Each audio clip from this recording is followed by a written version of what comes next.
What's up you guys? Today we're going to learn how to use Adobe Fonts with Premiere Pro CC. First we're going to create a text layer, and then we're going to go up to Graphics and add fonts from Adobe Fonts. That'll open up a new browser where we can select a font that we want to use.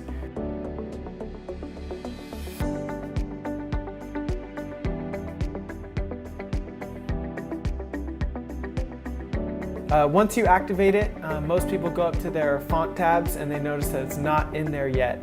Well, don't worry. What you need to do is go over to your preferences and disable fonts. And that way you can reset the program without restarting anything.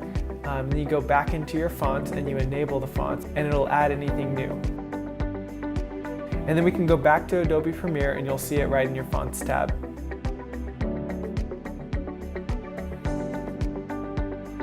That's 1 minute. I hope that you guys enjoyed this video.